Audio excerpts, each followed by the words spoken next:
It's not a whole big thing.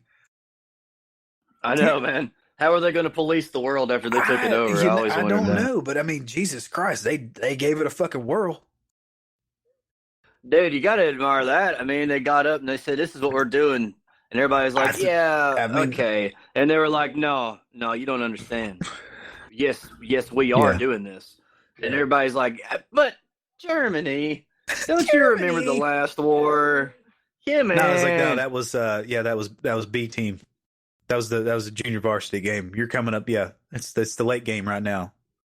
Big boys are coming up again. I mean, that's that has got to, I mean, obviously in the modern world, that is the most ridiculous fucking thing that I can remember ever. Like like this, for whatever reason, this dude pissed the fuck off. He did not like the way that first war turned out.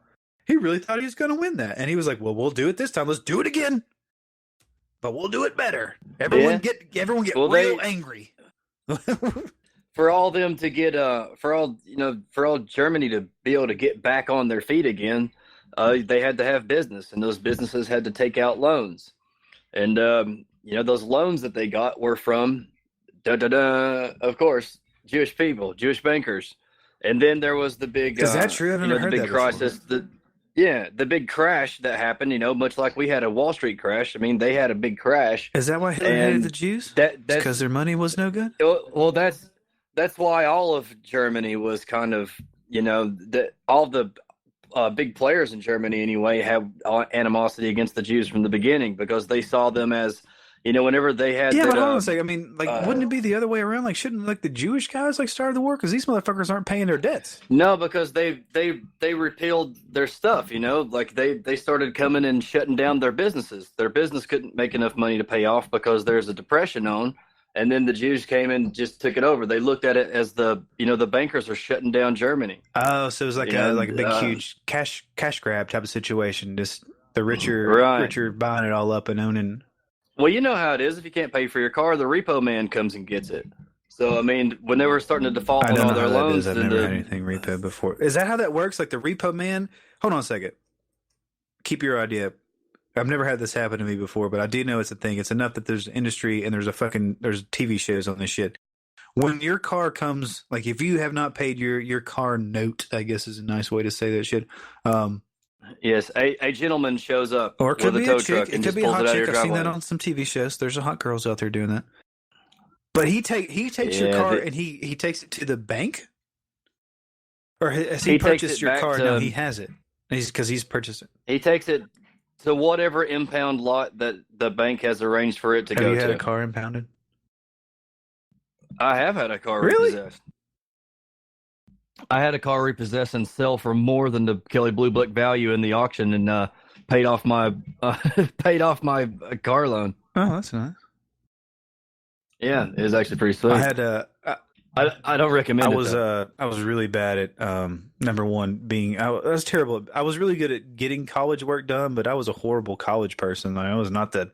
I was the best fucking college student in the world. I got through it.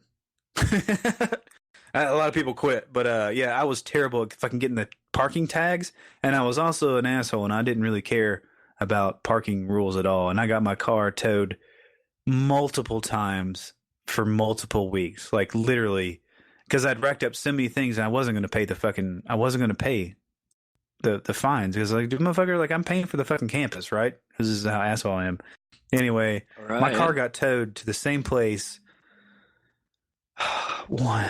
At least 4 times in about a 3-month period.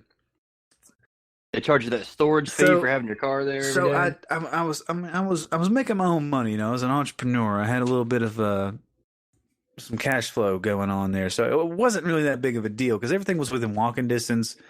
And I really got I'd get the car out of hock, I guess is the best way to say that. Is that the way to say that? Sure, like you got it out of pawn. They took my car. They took my fucking car. They stole my shit because I had some outstanding parking tickets. They stole my shit. Anyway, I paid to get it out 3 times. I paid it out 3 times. And I was kind of tired of that shit because, I had to pay that money to get the fucking car out of there. And then, I also had to pay the fucking parking tickets because every time I got another parking ticket, they were going to take it, right? So I was at the place so often, again, three times, literally within like I don't know, a month, maybe 3 weeks. It was less than that because I was just racking them all up, and I wasn't going to pay this fucking shit off. Anyway, I was there so often that I found out that there's a back gate that you can just get into. So on the fourth time that my fucking car was towed, I went full Black Ops. Dude, no. I had a buddy that was within walking distance. I was like, hey man, I'm gonna come crash at your house tonight. And he's like, okay, cool. And I had a spare key to my car. I'm not terrible. Yeah, bro. I want to say I broke in because I didn't break anything. I basically just opened a gate. They didn't have a dog. There was no dog. There's no junkyard dog or anything like that. Oh, that sucks. Fuck you. I don't want to find a dog to get my car back. I thought it was great. Anyway. You could have thrown it a piece of steak and it would have left you alone. Yeah, but I will tell you that, I went full, I went blackface on some shit. Fucking, I went full on. I had, a whole black, I was black head to toe. I was going to fucking night shit. I've been training for this shit my entire life, Hollywood. The boys, the older brother, younger brother, ninja training every fucking weekend, all day long in the summer. Like this shit that was going off. And it was the most lackluster fucking car heist of all time. Cause I fucking slowly pulled that gate back. No jingling of the fence. Just enough to get me in there, and I down the fence line up against the trees. I'm crawling a little bit. I have no fucking idea why, because I don't see anybody. I don't hear anything. I know there's not a fucking dog. I don't know. There was one camera, but it really wasn't pointed to a lot, like where they held shit, which I didn't understand why the fuck the camera would be there in the first place. Anyway, so I get over my car, and I've taken a long time. I may have gone like 50 yards inside this gate, right? But I've done it in such a way it's just taken a lot of effort. So anyway, I get over to my car. My car's not even locked, number one. And then number two, my fucking keychain is like, the handbrake, the emergency brake. My key is in there, which has never happened before because anytime that, well, you know what? Now that I'm thinking about it, hold on a second. Yeah. Anytime you do it, like, all right, man, we'll go get it. They just, they go do something behind. You've had your car towed or impounded, right? Obviously. And when you're trying to get it back, like a dude, this leaves the desk and you're sitting there for 10 or 15 minutes. Well, they're just going back to your car where they keep your shit. And anyway, so my key, like now I have both of my keys. And so I'm still trying to do the cool stuff. Like, so I fucking, pop it, turn the car on, pop it into neutral, push it back. And then I realized I was like, I'm not fucking pushing this car by myself for fucking 50 yards. So I fucking started the fucking thing up and just drove down the grass a little bit, opened the gate a little bit more, drove through the gate, got out of my car nonchalantly, closed the gate, and then just drove over to my friend's house with no repercussions whatsoever. Not a phone call. That's pretty sweet. Nothing. Now the next day I went and paid all those parking tickets because it was basically the same amount that was costing me to fucking get the pay to get my car back. So I went to the fucking thing and paid my shit off, and my older brother. So I went into my friend's house again. Like I told him I was going to hang over, so I did just roll up in his house, all fucking, burglarish. He's like, "What the fuck were you doing?" I was like, "I just stole my car back from the impound lot." And he was like, "Bullshit." I was like, "Why the fuck would I dress like this?" Fucking, that was a horrible tangent.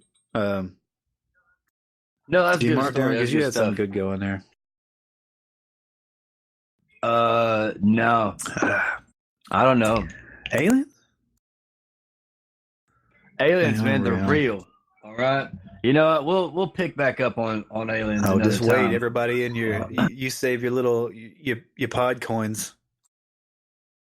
Yeah, man, we're gonna get you all the pod coins, man. Sign up, pod coin. Yeah, use promo code AirWarp. All you gluten-free vegans.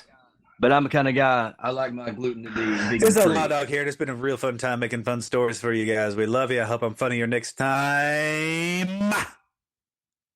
Wieners. Goodbye.